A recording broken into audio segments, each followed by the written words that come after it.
All right, guys, we are back at it again. How's everyone doing out there? Fight Bananas Podcast. I'm Dave Van Auken. Killer show today. I really, really like it. We had him on a little bit before November, his second pro fight.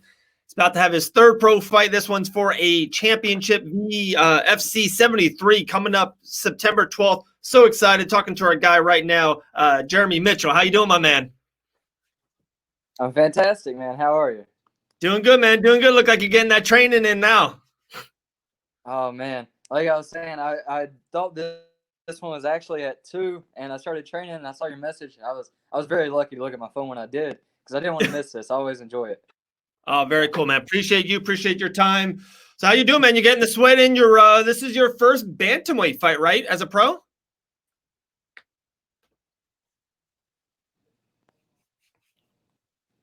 Oh, we lost you. I apologize. You cut out. Sorry. Oh, no problem, man. I was saying this is your first. You're getting that sweat in. This is your first bantamweight fight as a pro? Hold on. I'm trying to get closer to a router. One more time. One final time. All right, man. Okay. Go ahead. What was your question? Cool. I was just saying you're getting the work in now. You're getting a good sweat in. Is this your first fight as a bantamweight as a pro? Yes, actually it'll be my first fight as a bantamweight, excluding my first 3 amateur fights. Right. So I have not made bantamweight 18. So that's a long time, man. How you doing, it, man? How you gonna feel? 135. You're looking good. I see you already looking lean. Man, I've actually honestly never felt better. I hired a nutritionist, and she is awesome. She works with like the Lockhart program and stuff. And she is absolutely phenomenal. I feel great, and the weight's falling off. I'm eating more than I was out of camp, and I'm losing weight. So no complaints on my end. No, that's awesome, brother. That's awesome. So we're title fight on September 12th. 2-0 as a pro. Last time I talked to you, you were really itching to get a couple in a row.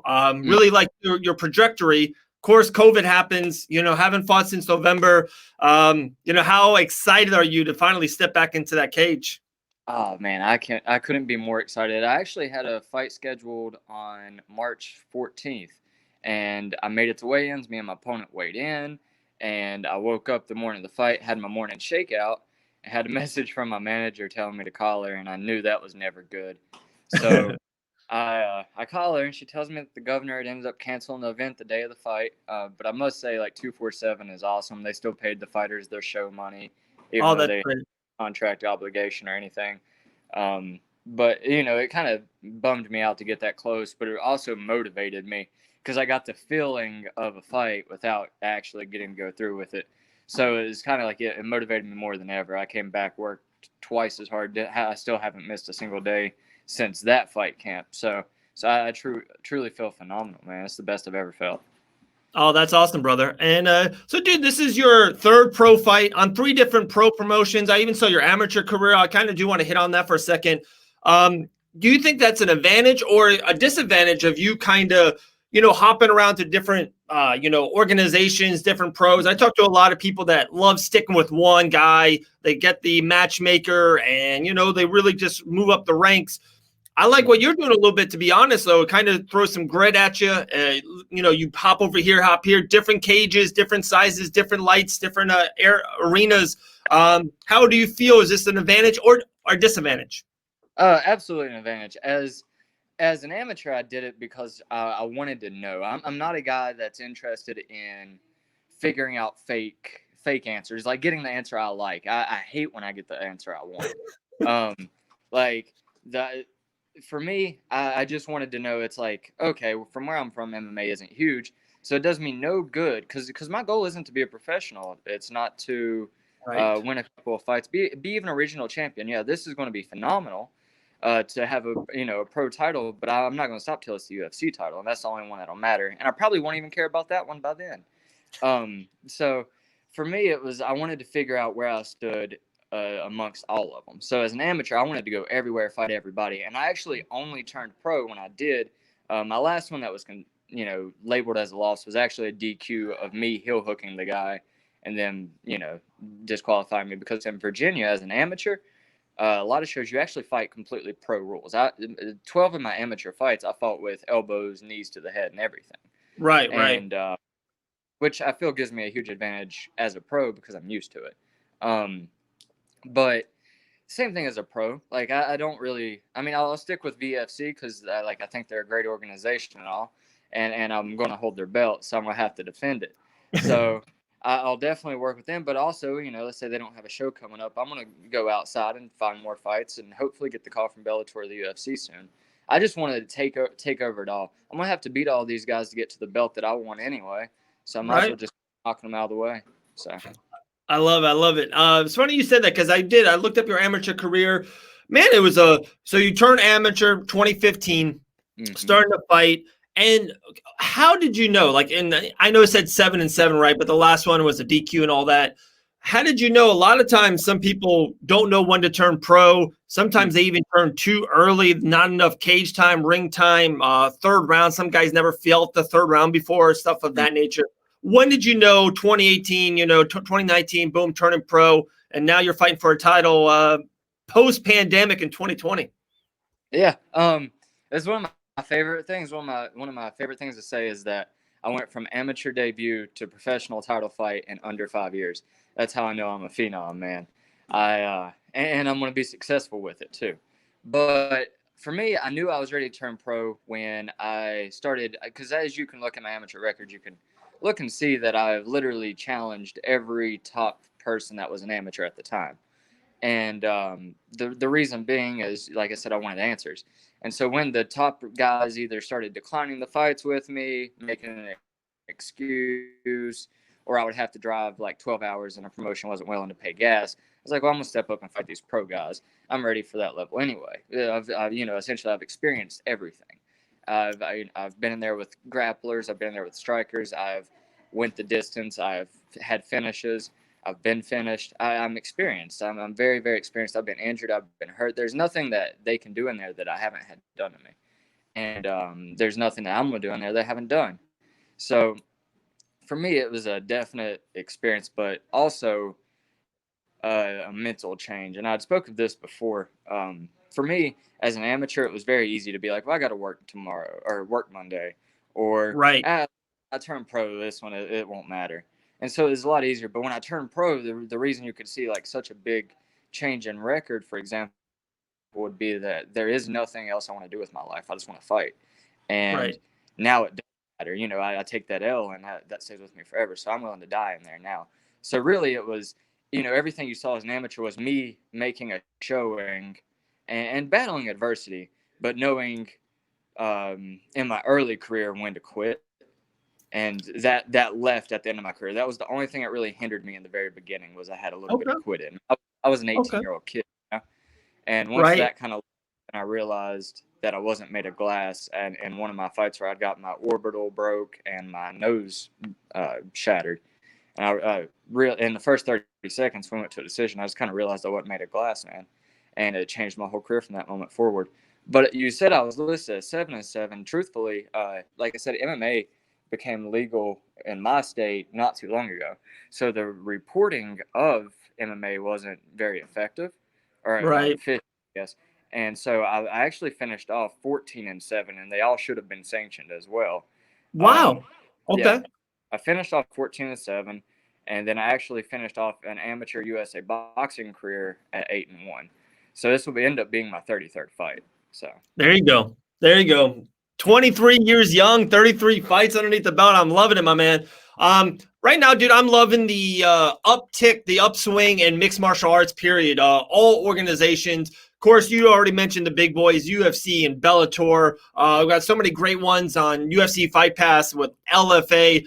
There's a new one called Icon coming out. A ton of content out there right now. The Dana White Contender Series on Tuesday nights. How is it just to be a mixed martial artist and kind of feels like your upswing and your trajectory at 2-0, fighting for a world title September 12th, trying to become 3-0? Seems like you're matching the trajectory of right now just mixed martial arts across the board.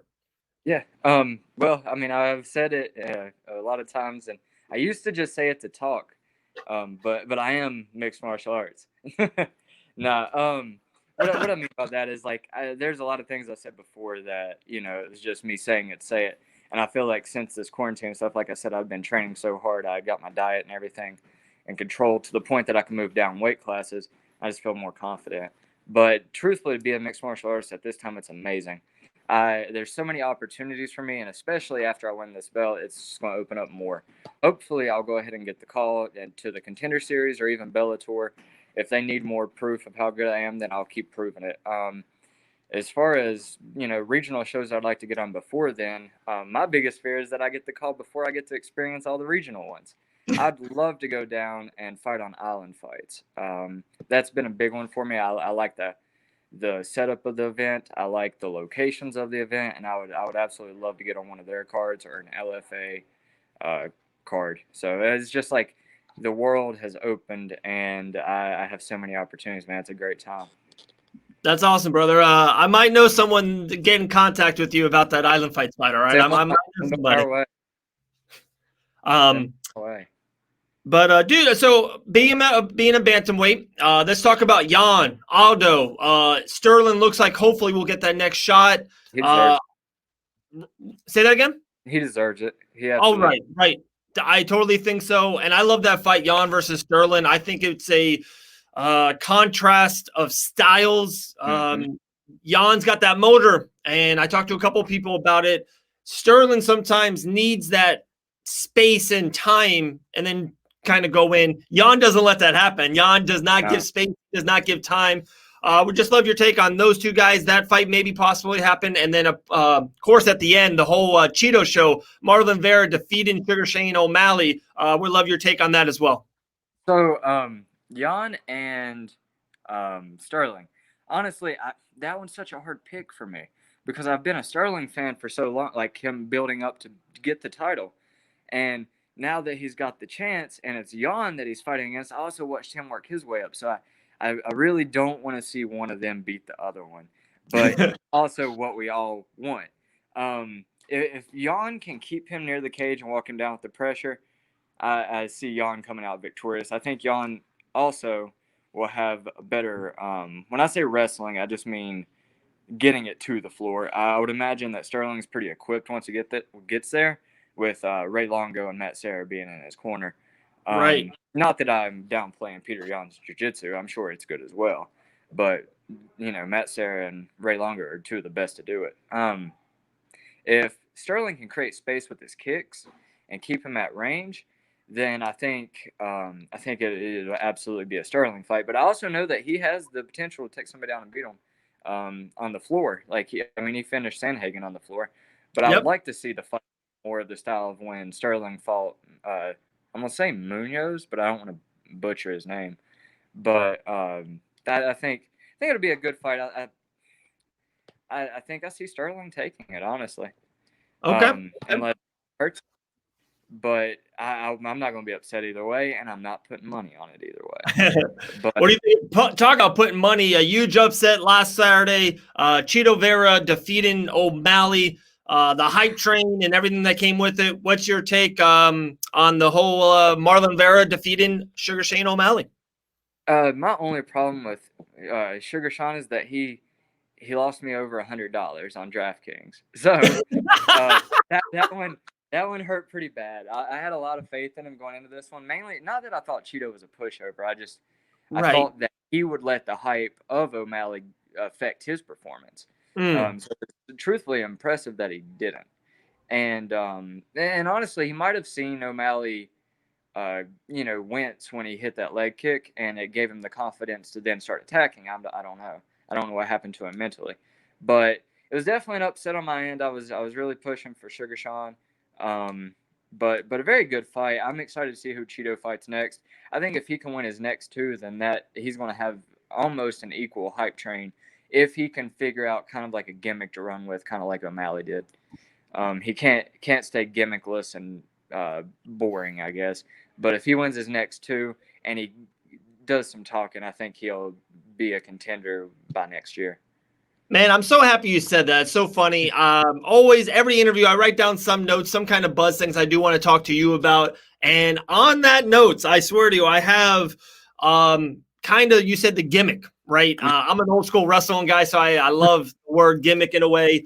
But guys, like, are you there's two ways to really go about it nowadays. It seems like there's the Kobe Covington, O'Malley, Connor, loud, gimmicky way, or there's Stipe or a Whitaker or a Dustin Poirier, who is just more about family, hard work, and gets the job done in the octagon. The Stipe, Whitaker, and Dustin, three of my all-time favorites, and they get the job done inside the octagon.